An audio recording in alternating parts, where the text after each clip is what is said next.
చాలా చక్కగా ఒక డేటాతో కూడినటువంటి విశ్లేషణ కేఎస్ ప్రసాద్ గారు అద్భుతంగా చెప్పారు.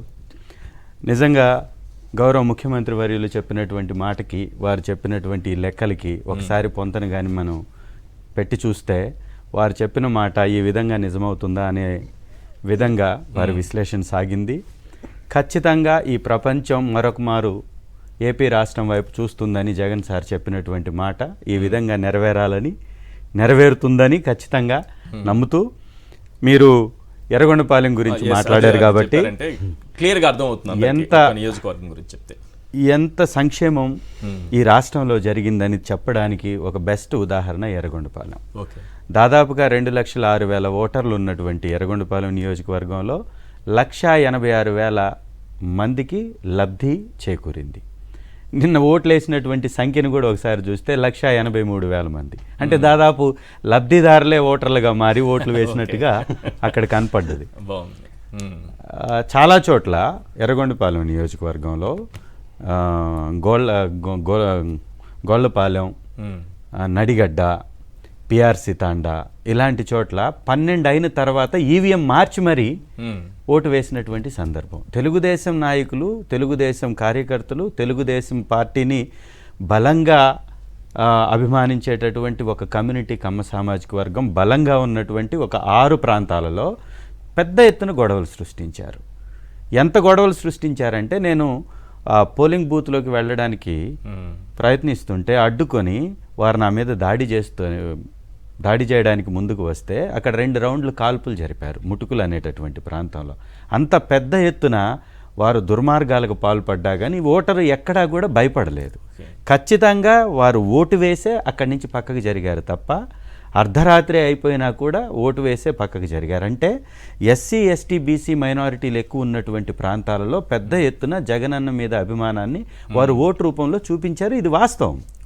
వైఎస్ఆర్ కాంగ్రెస్ పార్టీకి కంచుకోటగా ఉన్నటువంటి ఎర్రగొండపాలెం మరొకసారి వైఎస్ఆర్ జెండాని ఎగరవేయబోతున్నాం, అద్భుతమైనటువంటి విజయాన్ని నమోదు చేయబోతున్నాం. దాంతోపాటుగా రాష్ట్రంలో అనేక ప్రాంతాలలో ఎలక్షన్స్ జరిగినప్పుడు ఎక్కడ చూసినా అల్లర్లు, ఎక్కడ చూసినా ఈ మార్చినటువంటి 29 మంది అధికారుల్ని ఎలక్షన్కి ముందు మార్చిన చోట్ల దాడులు జరిగాయి, దుర్మార్గాలు జరిగాయి, ఈవీఎంల మీద దాడి చేశారు. ఎస్సీ, ఎస్టీ, బీసీ మైనారిటీలని అడ్డుకొని లోపలకు పోనివ్వకుండా, కెమెరాస్ లోపల ఉంటాయి కాబట్టి అక్కడ వరకు పోకుండా వీరు బయట నిలబడి ఓసీ సామాజిక వర్గానికి చెందినటువంటి తెలుగుదేశం పెత్తందారులు నిలబడి అడ్డుపడ్డా కూడా వారు అక్కడే ఉండి ప్రతిఘటించి ఓటేయడానికి ముందుకు వెళ్ళినటువంటి పరిస్థితి. కాబట్టి పెరిగినటువంటి ఓటింగ్ పర్సెంటేజ్ కానీ, మహిళలు వేసినటువంటి ఓట్లు కానీ ఖచ్చితంగా వైఎస్ఆర్ కాంగ్రెస్ పార్టీకి అనుకూలంగా పడ్డాయనేది ఇది వాస్తవం. అయితే ఈ తెలుగుదేశం మీడియా చెప్తున్నటువంటి పర్సెంటేజ్ పెరిగింది, అది ఖచ్చితంగా వైఎస్ఆర్ కాంగ్రెస్ పార్టీకి వ్యతిరేకంగా మారింది అని వారు ఏదైతే చెప్తున్నారో అది కళ్ళబొల్లి కబుర్లు తప్ప దానికి ఎలాంటి సాంకేతిక శాంక్టిటీ లేదు. ఎందుకంటున్నామంటే 2014 ఎలక్షన్స్ అప్పుడు ఓటేసినటువంటి ఓటర్ల సంఖ్యకి 2019 ప్రభుత్వం మారినప్పుడు ఓటేసిన ఓటర్ల సంఖ్యకి 32 లక్షలు తేడా ఉంటే, ఇవాళ 2019కి 2024 మధ్య ఓటర్ల సంఖ్య పెరిగింది 16 లక్షలు. అంటే దాదాపుగా 2014-19 మధ్యలో పెరిగినటువంటి ఆ పర్సెంటేజ్లో సగం. కరెక్ట్. అంటే దాని అర్థం తగ్గింది. రెండవది, పెరుగుదల నమోదైనటువంటి ప్రాంతాలను ఒకసారి కానీ గమనిస్తే పెరిగినటువంటి ప్రాంతాలు గ్రామాలలో పెరిగింది, అర్బన్ ఏరియాలో తగ్గింది, రూరల్ ఏరియాలో పెరిగింది. అర్బన్ ఏరియాలో దాదాపు 19 చోట్ల పోలింగ్ పర్సెంటేజ్ తగ్గింది. గతంతో చూసుకుంటే పోల్చితే ఇప్పుడు తగ్గింది.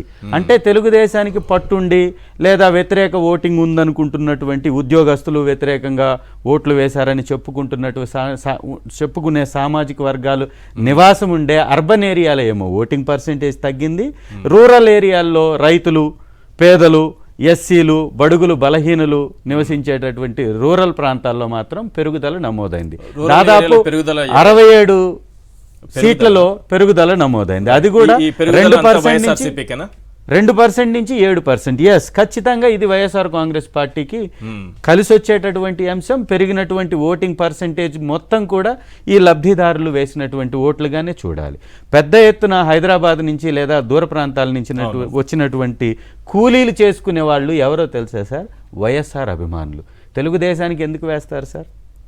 మహిళలు కాదు కాదు కాదు ఇది చెప్పాలి క్లియర్గా. బస్సుల్లో ట్రైన్లో వెళుతూ ఎక్కడైనా ఆగితే గట్టిగా టీడీపీకి జై కొడుతూ, అంటే హైదరాబాద్ నుంచి వస్తున్న వాళ్ళందరూ కూడా టీడీపీకి వేయడానికి వస్తున్నారు అనేటటువంటి సిగ్నల్స్ ప్రతి రైల్వే స్టేషన్లోనూ ట్రైన్ ఆగినప్పుడు గందరగోళం, గట్టిగా అరుపులు, కేకలు, చంద్రబాబు నాయుడు ముఖ్యమంత్రి కాబోతున్నాడు ఈ విధంగా చేసుకుంటూ వచ్చారు వాళ్ళు.